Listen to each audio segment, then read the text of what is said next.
আজকে আমি রান্না করব বাটার পনির। এই 200 গ্রামের একটা পনির নিয়েছি। পনিরটা চৌকো চৌকো পিস পিস করে কেটে নেব। এভাবে কেটে নেব।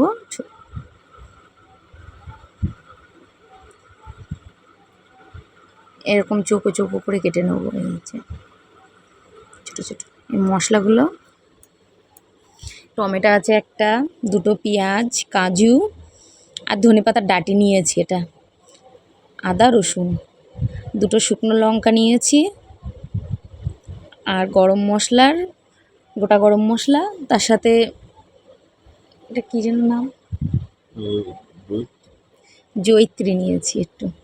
জলটা ফুটে উঠেছে, এবার পেঁয়াজগুলো দিয়ে দেবো।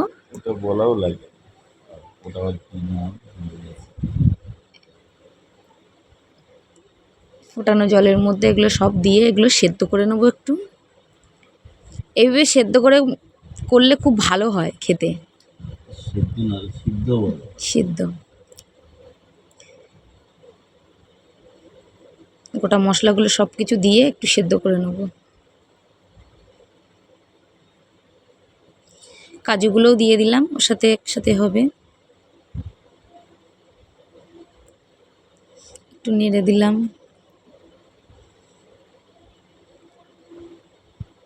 এটা সেদ্ধ হয়ে গেছে। একটু ঠান্ডা করে পেস্ট করে নেবো। এই যে টমেটোর খোসাগুলো তুলে দিচ্ছি, ফেলে দেবো টমেটোর খোসাগুলো তুলে। খুব গরম, হাতে লাগছে। কড়াইতে একটু সাদা তেল নিয়েছি, বাটার নিয়েছি, নিয়ে পনিরগুলো হালকা ভেজে নেব। হালকা করে ভাজবো খুব।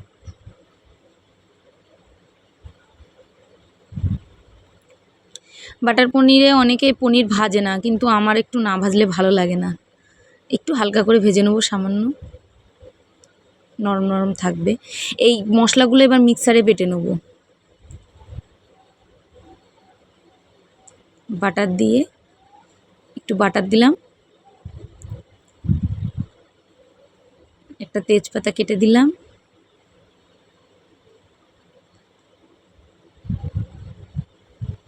মশলাটা বেটেছি, মশলাটা দিয়ে দেবো।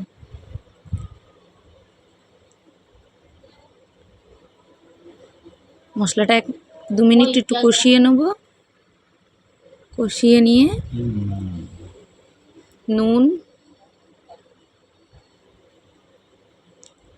খুব সামান্য একটু হলুদ দেবো,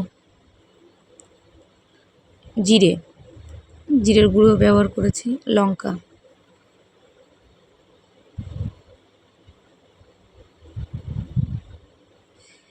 লঙ্কার গুঁড়োটা কাশ্মীরি দিলেও হবে, আমি একটু ঝাল লঙ্কাই দিয়েছি, খেতে ভালো লাগবে।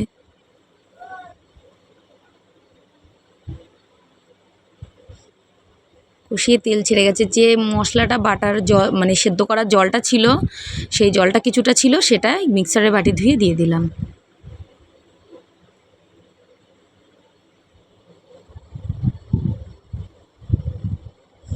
পনিরগুলো দিয়ে 2-3 মিনিট কষিয়ে নেব এটা।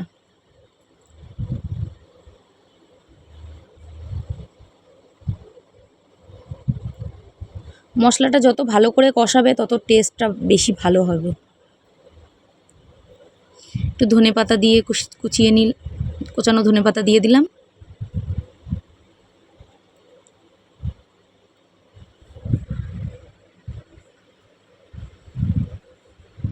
পরিমাণ মতন একটু জল দিয়ে দেবো, কারণ আমরা ভাতের সাথে খাবো, একটু জল দিলে ভালো হয়। এই পনিরের তরকারিটা ভাত, রুটি, পোলাও, যেটার সাথেই খাবেন খুব ভালো লাগবে।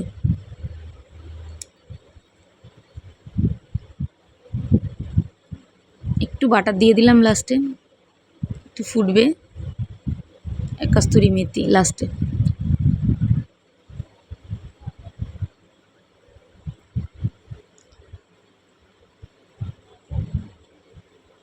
কমপ্লিট আমার রান্না। একটু ওপরে বাটার দিয়ে দিয়েছি, একটু ধনেপাতা উপর দিয়ে ছড়িয়ে দিয়েছি। কেমন হয়েছে আমাকে জানাবেন। আমার বাটার পনির ঘরোয়াভাবে রান্না করলে এইভাবে খুব টেস্টি হয় আর খুব ভালো হয়। সবাই ভালো থাকবেন, টাটা।